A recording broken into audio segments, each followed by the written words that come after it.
सुरुवातीलाच बातमी आहे भाजपाच्या गोटातून। भाजपाच्या कोअर कमिटीचं 2 दिवस मंथन शिबिर असणार आहे। मुंबईमध्ये 18 आणि 19 जुलैला बैठक होणार आहे।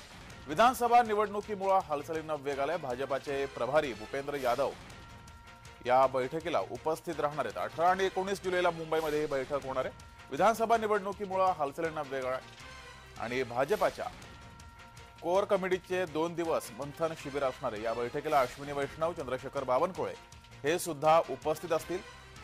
तर राज्यातील प्रमुख 30 नेते या मंथन शिबिराला उपस्थित राहणार आहेत। विधानसभा निवडणुका तोंडावरती आहेत आणि त्या पार्श्वभूमीवर भाजपाचं मंथन शिबिर होणार आहे। या मंथन शिबिराला राज्यातील सर्व कोअर कमिटीचे प्रमुख उपस्थित राहणार आहेत। अधिक माहिती घेऊया, आपले प्रतिनिधी मनोज दयाळकर आपल्या सोबत जोडलेत। मनोज, भाजपाच्या कोअर कमिटीची मंथन शिबिर आहे आणि या मंथन शिबिरात विधानसभा निवडणुकी संदर्भात चर्चा होण्याची शक्यता आहे। अधिकची माहिती। नक्कीच जगदीश, आपण भारतीय जनता पक्षाकडून 2 दिवसाचं मंथन शिबिर आयोजित करण्यात आलं आहे। आज आणि उद्या म्हणजे 18 आणि 19 जुलै रोजी हा मंथन शिबिर आयोजित करण्यात आलेला आहे।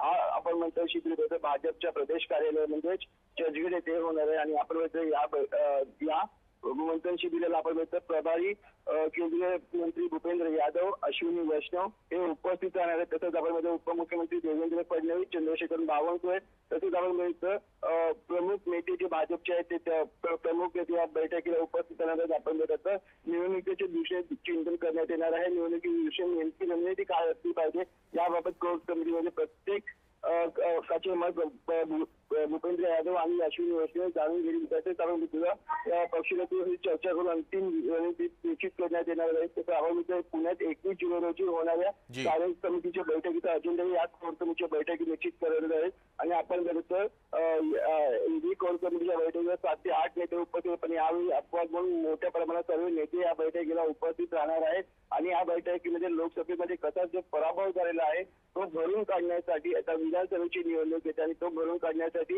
या बैठकीमध्ये चिंतन केलं जाणार आहे आणि कशा प्रकारे आपण पूर्ण उभारी घेऊ शकतो याबाबत देखील मोठी प्रमाणात चर्चा केली जाणार आहे। जगदीश, धन्यवाद मनोज दिलेल्या या माहितीबद्दल।